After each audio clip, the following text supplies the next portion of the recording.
Welcome to Killer Women with your host, best-selling author, Danielle Girard. The Killer Women Vodcast is pleased to be a part of the Authors on the Air Global Radio Network.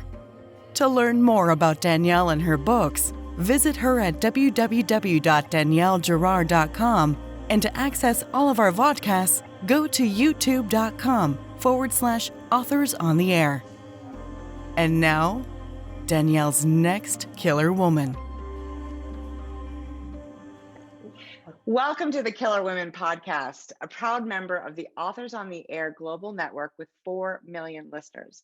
I am your host, Danielle Girard, and today's guest is Claire Douglas.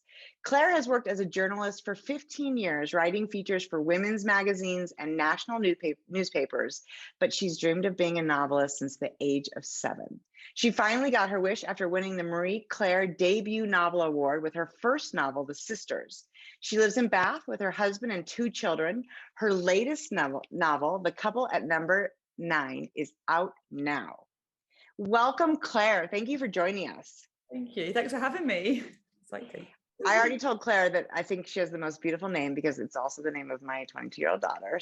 And we also described the spelling of it, which is correct. And apologies now to Claire McIntosh, who I'm going to talk to soon, who is unfortunately, parents spelled it wrong. But anyway, okay, before we get too far on to sidetracks, tell us a little bit about The Couple at Number 9, Claire. Yeah, so it's about a couple called Safi and Tom. They're young and they move into this cottage in the Cotswolds, so like a really beautiful village. The cottage was inherited by Safi's grandmother, who's had to go into a home because she's got dementia.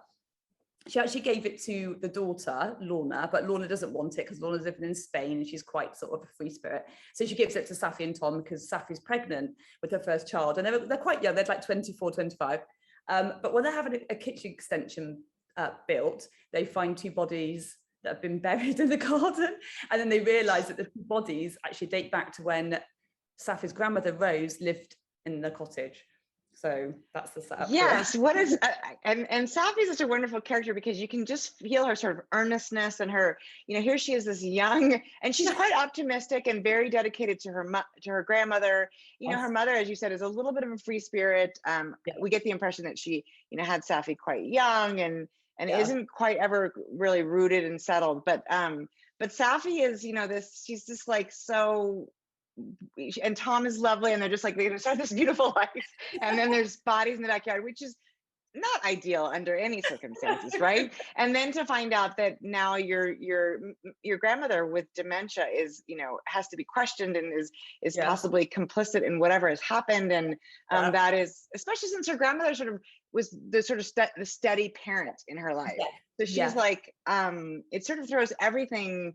On top of being pregnant, which you and I know is no walk in the park anyway.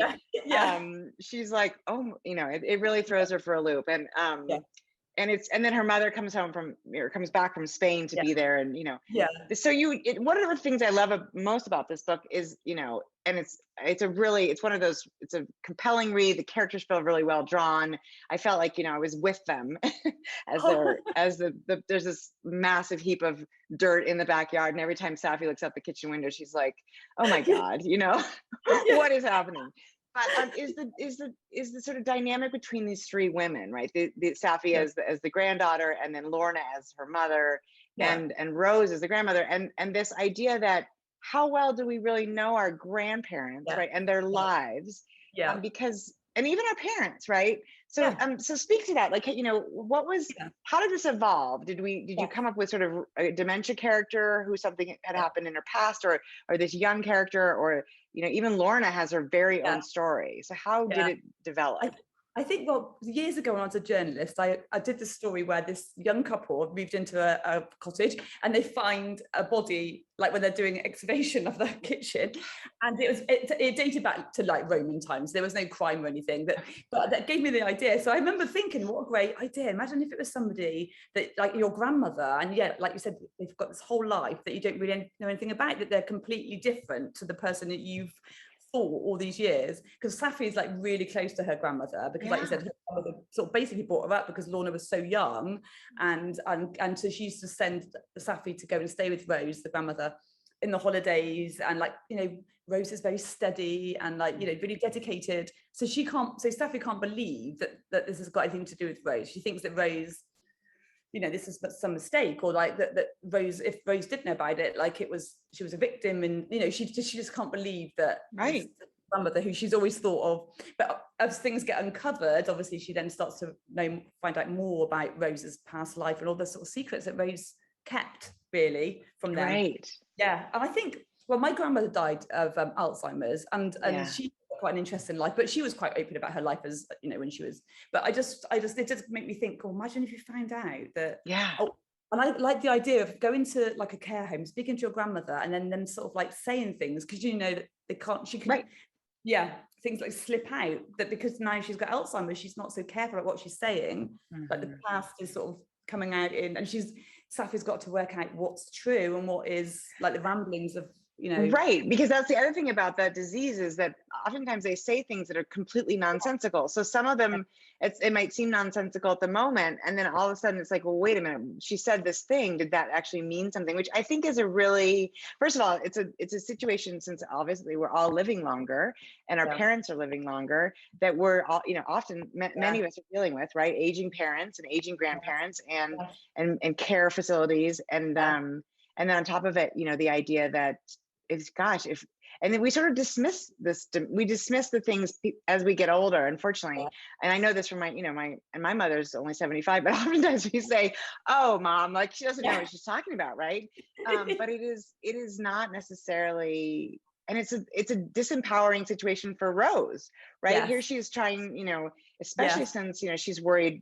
I mean, Rose, we don't know her point of view, but we can sense that she's also concerned about what her granddaughter is thinking of her, and because she, you know, she really loves Safi. She really, because Lorna and her mum, there's always been a bit of friction between those two, but Safi and the grandmother are quite similar. They're both quite quiet. They're like homebodies. They're not like Safi. Lorna's more of a, you know, wants to go and live in Spain, and she wants excitement. Whereas so Safi always felt like she bonded more with her grandmother. Like she always felt like they understood each other. So for her, it's like a huge. It's very right. And I think there's something to that, sort of every other generation being more alike, right? I think, you know, it sort of feels like, and I think that's true in a lot of families, where you sort of react to your parenting, and then your parents react to their parenting. So in many ways, you find you are more similar to the person who's sort of 2 generations up.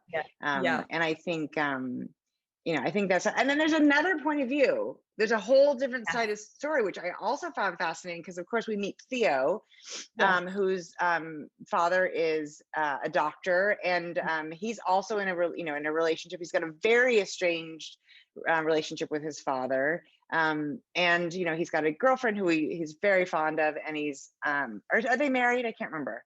I think they are. Yeah, they are married. Sorry. Okay. Yes. Anyway, let me think. Now I know I do this too. I'm like, I can't remember. I wrote that book 2 years ago. But anyway, so Theo and his young, you know, his wife, and they have this, you know, and he's very distant from his father, and his mother's gone, and there's this whole other side of the family. And first we start to read and think, how is this related? And the stories beautifully dovetail. And I'm not going to say any more about that, because it's really, you have to read it to sort of see how that happens. But I wanted to ask you, since you're dealing with 2 really different timelines here, you know, we're in Rose's, you know, we're seeing sort of Rose's young life, right, with her baby Lorna, and then of course at the same time we're seeing Safi's, you know, present life. When you do that, are you like, how are you? Is it plotted out to the sort of the nth degree? Are you writing every other? Tell us about the process. I always have to write like in order. I can't just like, and I hear some writers like maybe write a middle scene and then an end scene. I can't do that for some reason. I have to literally do it in. But I did it. I went along, and I sort of knew the plot, as in I knew the twist. I knew, like, you know, this like, what was going on, but I didn't have everything plotted completely out. Okay. But, wow. So when I got to Rose, so I was thinking, where did I put Rose's chapter? Because I wanted us to hear from Rose when she was younger, and also because before that I had like an elderly, so just like the other girls, has an elderly character in them. So I didn't really want to write Rose's perspective as an older person. I wanted to do it from when she was younger, like going through it at the time. And as I was doing that, it suddenly turned into like almost like she's talking to Lorna.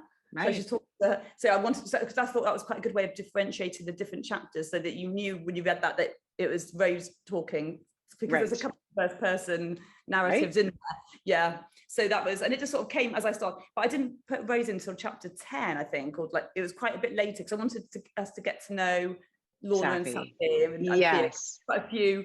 But yeah, so I didn't actually plot it, but what I did at the end, so once I got right to the end, I read through just Rose's chapters on her, to make sure the voice was the same throughout.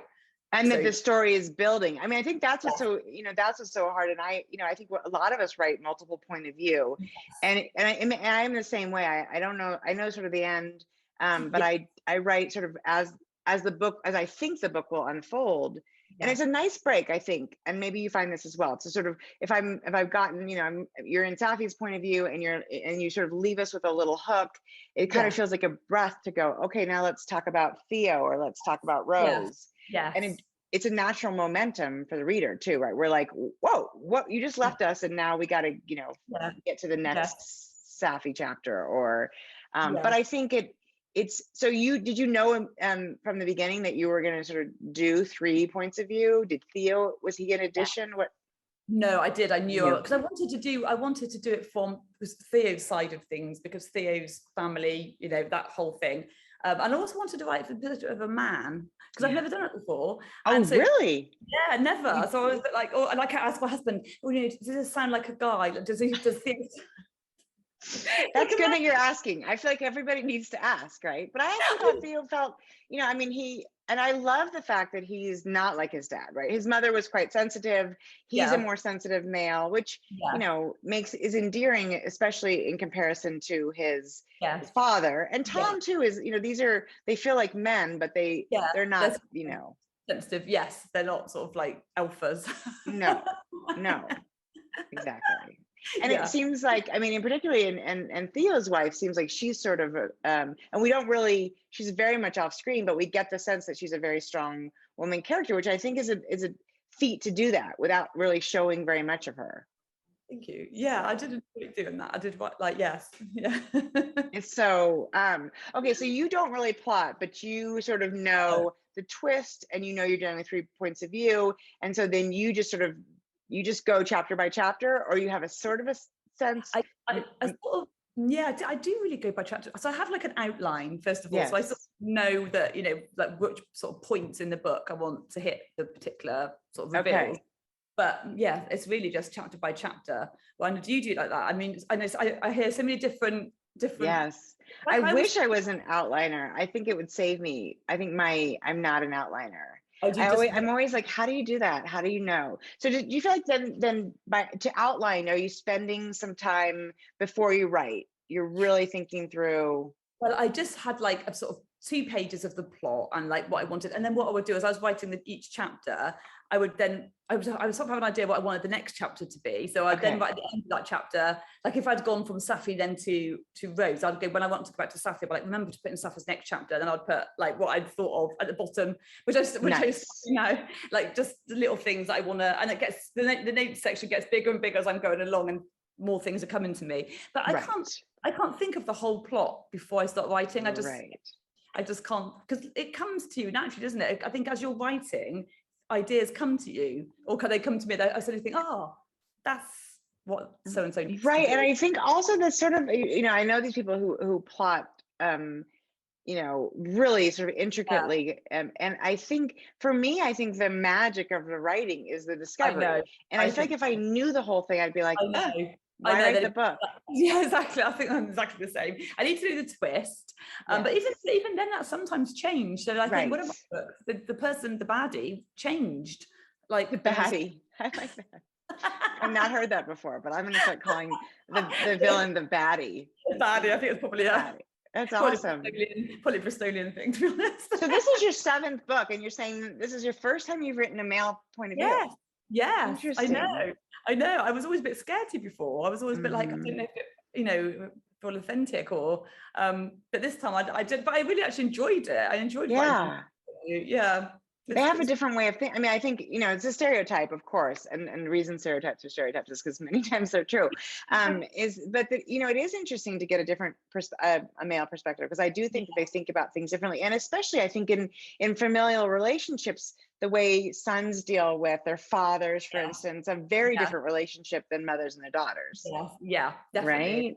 And the way that Theo wants to take care of his father is very different from the way that Safi sort of has to take care of Lorna. Yeah. And I think because he sort of feels duty bound to make sure his dad's okay, but he doesn't really like his dad. Like he sort of, but at the same time, he wants to impress his dad. He wants his dad to be proud of him. It's like this whole, complicated. It's a different thing, isn't it? It's a different dynamic, I think. Yeah. And it's very universal. I feel like that sort of the not liking necessarily your parents, but also, wanting to have them be proud of you. And it's a big trap, all of it. Well, it seems, and I don't, this is my first Claire Douglas book, so I don't know, but the themes of sort of family, and tell me, is that sort of, are these the themes you like to explore? They are really. I think it started off when I first started writing, being more about toxic friendships. Yeah. But then it became more about family. I think because like you said, we can all relate to that, can't we? I think, and we've all got different. I just find it fascinating, really, like the sort of dynamics between like mothers and daughters, and fathers and sons, and sisters, and I just think it's all really interesting, and complicated. And each book can be different, can't it? Because like a different dynamic. So yes, I did. This was probably my most sort of like generational, mother daughter grandmother thing. But yeah, even in my last one, I had that in it, actually. I think most of them have, actually, when I think about it. They have, yeah. I think that is quite a theme for me. It is a theme that you like to explore. And it makes sense. It's like you said, I mean, you can explore that theme over and over in a fresh idea every time. And because I think, well, and relationships in general, right? Isn't that's sort of what we're exploring as writers? Yeah, I think so. So now in your bio, you mentioned you've been a writer for a really long time. So, and congratulations on winning the debut award from Marie Claire. That's super exciting. So tell us about, had you written books, and what was your sort of your journey to publication? Yeah, so I think I wrote my first novel. So I always wanted to be a writer since I was like, a child. And I remember being at school and the teacher talked about Enid Blyton and saying that she was an author. And I was like, oh my God, people do that? People like write books for a living? That's a job? I know. I was like, oh my God, that's amazing. That's what I want to do. I want to do that. And then I think my first novel I wrote when I was 21 or something, it was really, really awful. It was all about going to university. It was just awful. And I sent that off. And obviously it got rejected. And then I wrote about 3 or 4. I didn't get, trying to get an agent. And then I had my children. And so it's harder. And then with the debut novel award, that came, my friend sent that to me. She was like, oh, I've just entered another competition, but if this is interesting to you. And I was like, oh, I might as well. Because I'd entered competitions before. And I'd already started writing what would become The Sisters. And it was my first sort of darker book. All the other books I tried to write were more sort of like rom-coms and sort of lighter-hearted ones. This was my sort of first dark one.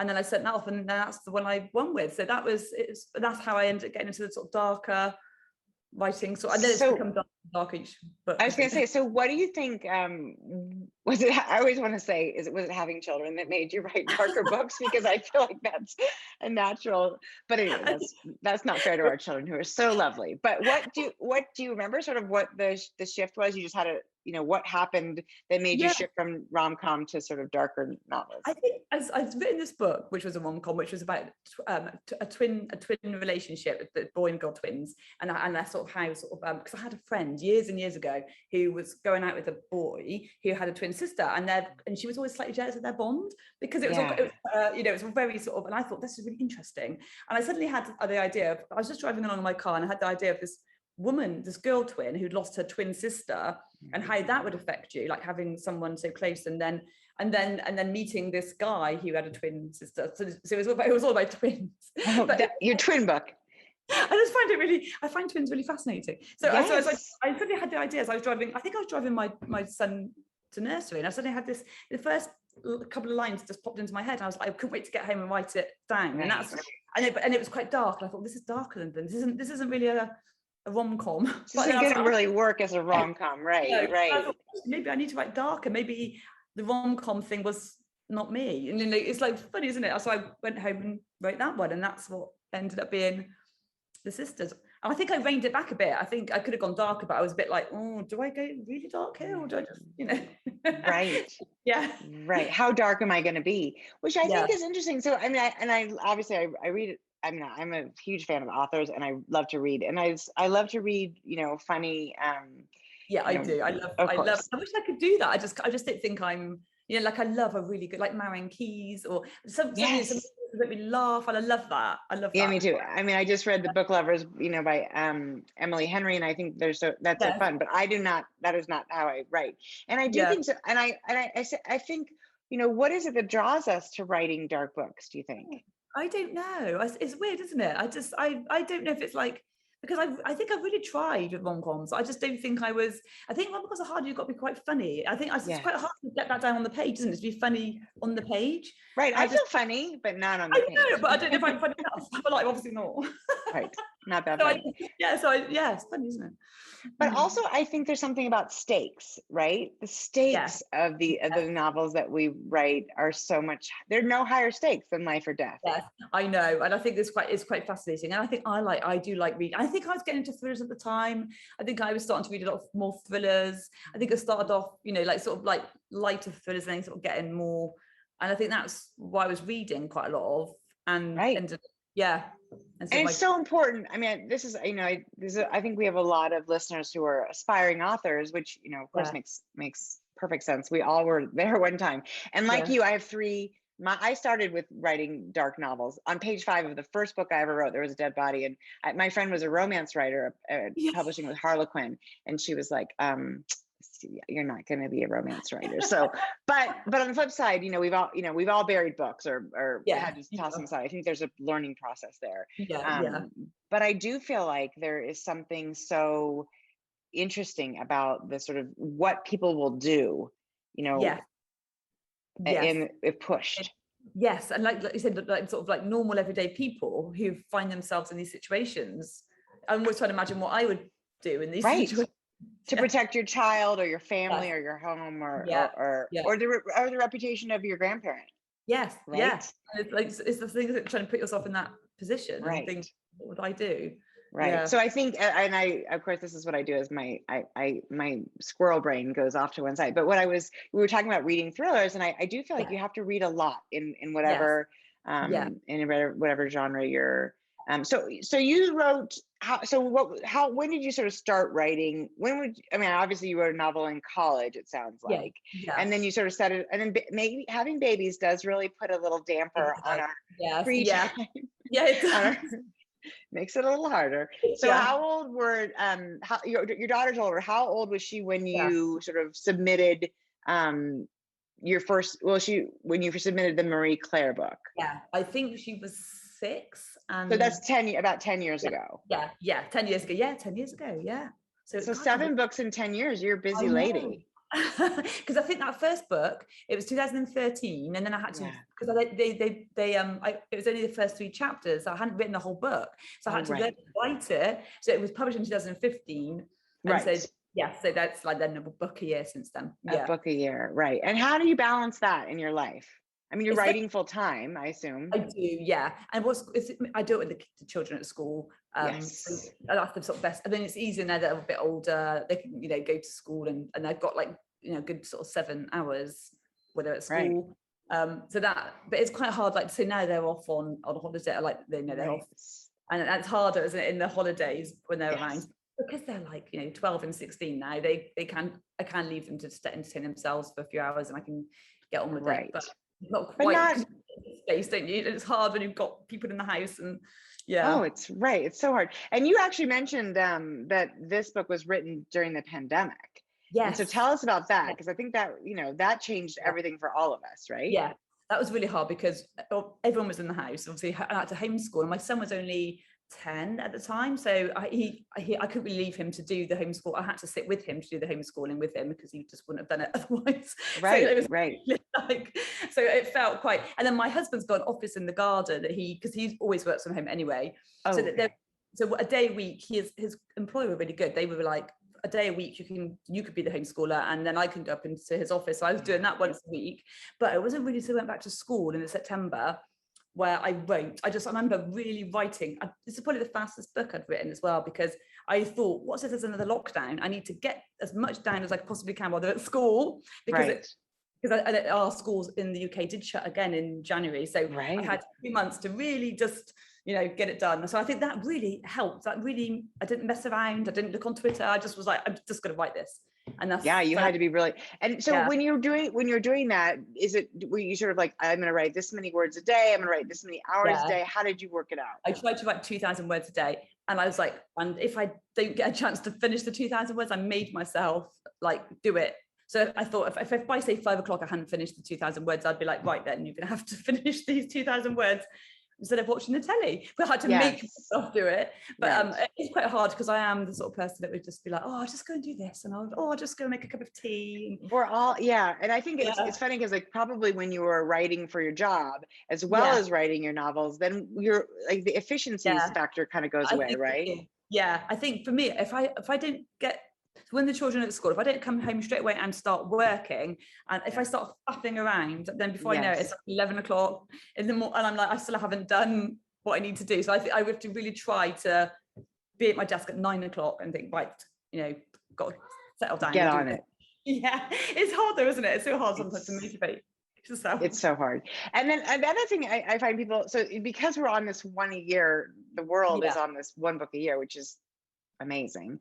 I mean, amazingly sort of, it's really a little unrealistic, but anyway, we're all doing it. We're running on the treadmill. It's like, why are we doing this? Why? Yeah, exactly. Why don't we do this to ourselves? So there's really no break, right? I mean, you finish a book and then you send it off, and then, are you and somebody mentioned to me lately that the idea that they're always thinking of a book quite far in advance. So even if they're writing a book currently, they're thinking about the next book, which I thought, wow, that's really smart, but also really hard. How does that work for you?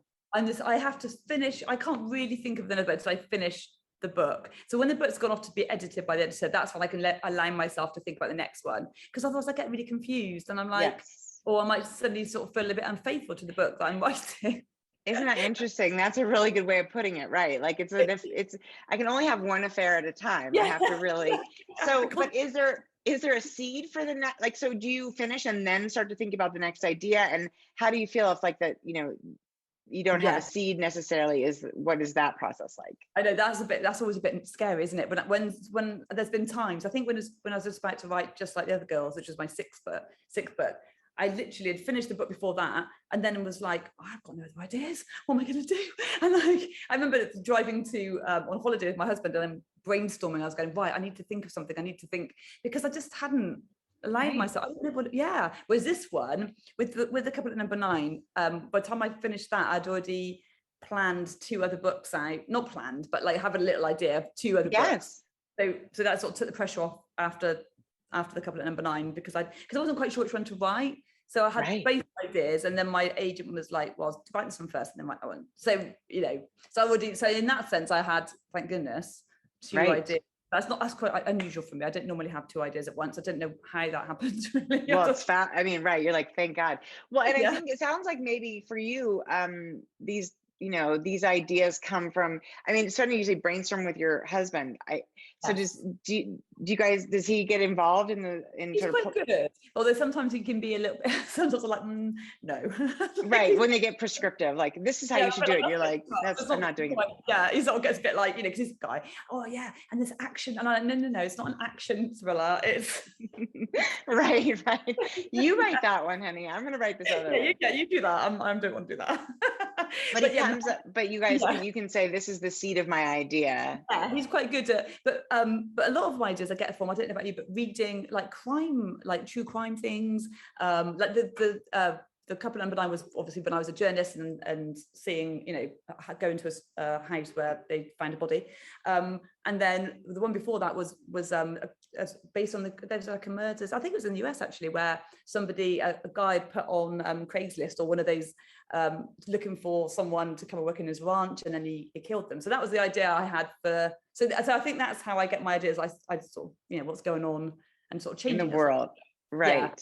Yeah. Right. No, I think that's. I think that the truth is stranger than fiction. So we take a piece of truth and then we have to make it seem more believable. Yeah. I know. That's the thing, is that sometimes it's like, gosh, I can't believe this actually happened in real life. Yes, I can't write about that. No one will possibly believe that. They'll tell me it's not realistic. Yeah. Which I love that. Well, so, and then other than that, so do you keep like, are you somebody who sort of like, as you come across these ideas, do you have like you keep a folder, or does one just sort of grab you and you think this is the one that's going to take hold? I think that's the thing. I think one grabs me, and I think, like, I remember there was one that I had, but it wasn't quite enough, so I think I made it into like a short story. But most of the time, I think I can sort of tell when it's like the one you really, I think it's when you get excited about, isn't it? It's when you sort of think, oh, I want to write this. This is exciting to me to want to write this. But then I start writing it, then it's a bit like, oh gosh, what have I done? Why am I writing right? What have I signed on for? Yes, exactly. Well, and it's not, I mean, so the crime itself sounds like the sort of seed, but around that seed, really, because your books are quite character driven. I mean, it's like you said, you're not doing the action thrillers, which of course we all love, but that's not the kind of books that we're writing. So you have to figure out sort of who is the character, and sort of how does that process work for you when you're trying to figure out sort of who are the people that inhabit the story? I think the characters sort of pop into my head. So like, I really wanted, like, Lorna, I think, came into my head first because she was quite a big character, and I really like the thought of her being like this. I think she's everything that I'm not.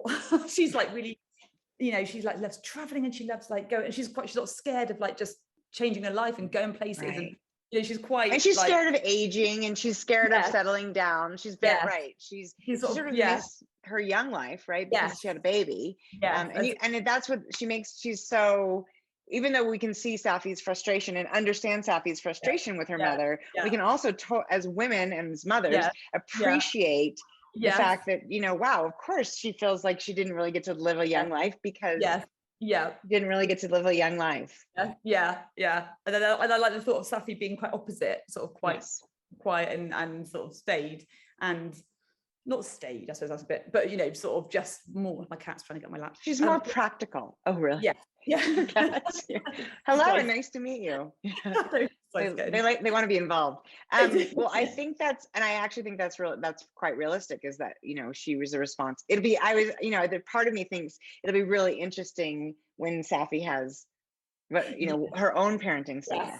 And what her child will be like. Yes, and this is like at the end, right at the end, very last chapter, when they're in the kitchen at the end. I think it's been like a few months later, and Safi's got the baby, and I think that's when she realizes how much her mum loves her, because before that she didn't. I think children, like, you really love your children, well, most of the time, and then but I suppose they don't ever love you in the same way you love them, because they can't. And then it's not until you have your own child and you realize how much you love them that you realize how much your parents love you, if that makes sense. And I think that's right.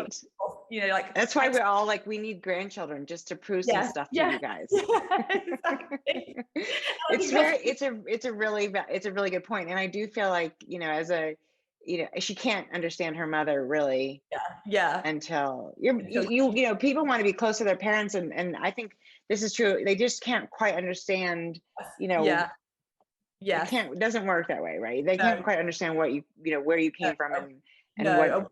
Yes, and I don't think, like, because I think Lorna can be a bit like, of a worry over Safi, and Safi just is like, she just doesn't understand how much her mum loves her. She thinks, because her mum's gone to live in Spain and her mum's a bit that she can't possibly have this, but she really does. And I think that's when she's got her baby that she thinks, oh yeah, my mum does love me, and it's like, it's a real turning point for her, I think. And I love Safi's dad too. He's only on the page a little bit, but I really enjoyed sort of he comes, they have this dynamic where they see speak not very often, but he's also quite a and a good balance to Lorna, because he's sort of much more down to earth and stable. He's much more like Safi, or Safi's more like him, I guess. And he's like hard working. He's a journalist. He's always busy. He's always like, but so he's definitely more sort of down to earth and but much more practical, like she is. So this is so many characters. It's actually, I was just, as we were talking, thinking, God, there's a lot of characters in here and a lot of but when reading it, everybody feels very distinct, and how they interrelate is really, beautifully done. I always want to ask, like, so when you send it to is there a ton of revision that happens? Is your editor a huge piece of this, or do you have sort of beta reader friends, and you feel like when you send it in, it's kind of mostly there? So my editor's the first person to read it, so no one read it before she had read it. She's really good, because I think it's weird when I'm going through it before I send it to her, I almost can hear her voice saying, because I've had the same editor for such a long time, I can almost hear her saying, no, Claire, this is probably a little bit melodramatic, or no, this is, so I can almost hear her. I always know what she's going to say. But she, yes, I think she's very good at sort of like, oh, pick up the pace here, she's very good at that. But yeah, so I definitely think there's a lot of, I always get quite a big edit to start with.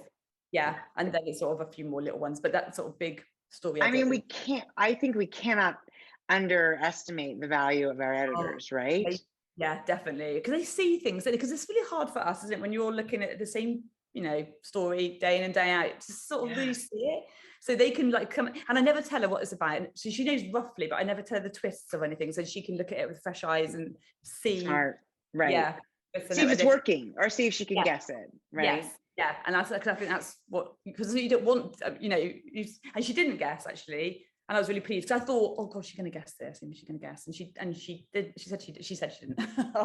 Well, but, I didn't guess it. I mean, and I feel like, for those of us who read a lot of thrillers, we're always like, okay, where's the twist? Where's the twist? Yes. Who's the twist? What's the twist? Yeah. So, no. I didn't, and it's not just one, there's a couple smaller ones, and then there's sort of the one big one, but so I think, you did a really wonderful job. So, and with that said, tell us, what is next? What are you working on? So I've just sent off the finished edits and everything. It's all more or less done now, to my next one, which is called The Girls Who Disappeared. And it's about these 4 girls that are driving in a car, and there's a car crash, and when the driver Olivia wakes up, her 3 friends have vanished and she doesn't know where they are. And then it's 20 years later, a journalist comes to the little small town where it all happened to find out what happened to the girls. They've never been seen since. It's like one of those sort of, it's like a town that's like got standing stones and very sort of mystical town. So it's like, what's happened to these 3 girls? So that's God, and that would change your life, right? Poor Olivia. I know, poor Olivia. So she's had to like have the stigma of that, because the town sort of blamed her. And her, yes, and like, her mum was friends with the girls' mums, and it's all like fractured. Everything, like the whole thing has been fractured because of this event that's happened, and like there's obviously secrets and lies and distrust, and yes, so that was fun to write. And they're from a small town. Yes, small right. town. So even more, right? All that, the way a town can turn against you. So wow, that's super. Well, and tell us when that comes out. So that comes out, I think, in the US in January. I think it's out in the UK in September, and I think it's out in January in the US. Okay. Yeah. I'm always so fascinated by the difference in covers. That they do that. Is it different, isn't it? You have the cover of this one for the UK? Yes, here it is. So it is quite different. It's so interesting to me. Oh yes. Oh, I have seen that. Yeah. Well, plus I love the way they say. Look how they say number 9 over there versus how we say. We have to write it out, because Americans don't know that NO dot means number. That's the okay. I mean, we do. I think we do, but maybe we don't. I don't know. It is weird. I don't know why they. Yeah, they're very different. But that's a beautiful cover too. Yes. And I just talked to Jillian McAllister. Same thing with her new book, and it's really interesting. I don't know. Why they're so different. I wonder why they do that. Maybe they sort of have got like a different theme. I don't know. Strange, isn't it? Because it's a very similar like concept. It's got a house and it's got strange. But we have to write it bigger too, because maybe Americans don't read as well. We need a big font. But have you found a big difference in your, between feedback from your American? I'm always curious about, because I always feel like, in my mind, of course, you guys are much more sophisticated than we are. Maybe it's the accent, I don't know, but anyway, but I wonder if there's, do you get a sense of sort of different types of feedback from your American editor or your American readers? Not really. I think the only thing is, it's like some of the words I might use might be a bit too British, like sort of slang words that maybe that we use that like Americans will be like, what does that mean? Like we say like rubbish instead of garbage or whatever. Like little things like that, or like garage or do you say garage? I don't know. Yeah, we say garage. We don't say boot. We say trunk. trunk, that's things right. like that. Yeah. Yeah, these sort of things that's mainly the only thing that gets changed, really. Everything else stays the same. That's It's interesting.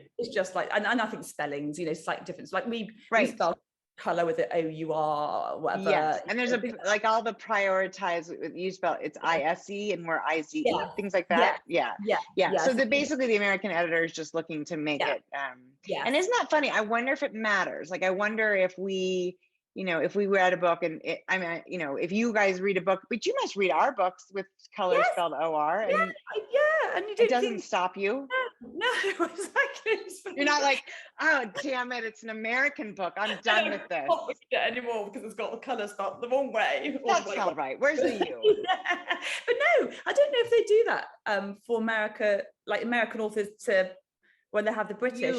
They didn't change. You'll have to think about that when you read an American author next time, and tell me, because I am super curious, because it does seem like a thing that we, and now that I think about it, I do read quite a few British and authors, and I think they do always change all of your, and I think if you're well read enough, which obviously I think we are, right, because we read all the time, and I think we could figure out, that the boot is the trunk and the rubbish is the trash, and but anyway, it's just, I do find some of these things really sort of fascinating, and it makes total sense to me when you're taking a book that's written in German, or taking a book written in English and translating it to German, because of course that would be harder.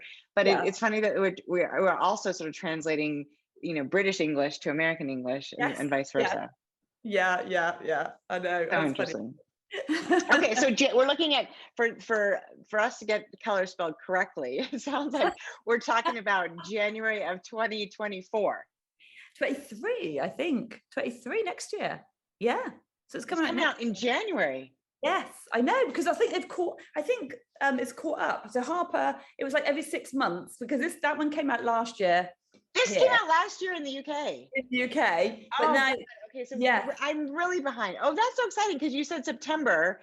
Yes, so Just Like the Girls is out in the UK in September, but I think it's in America it's out this September in the UK. This September. Yes, because I've already. I know it's I didn't realize. I thought I was on top of it, but it sounds like I totally get what you're saying. Okay, so there's another. That's really exciting. So there's another Claire Douglas book coming to the US in January of 2023.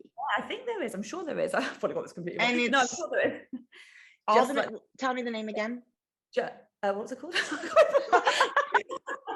The Girls Who Disappeared. Okay, good. I'm glad it was not just me. This is also a little insight into the writer brain, right? There's a lot of things to keep track of. I thought you did a beautiful job keeping track of all the characters in this book. Now, especially, I know it's been out for a whole year. Or it's been done for a year.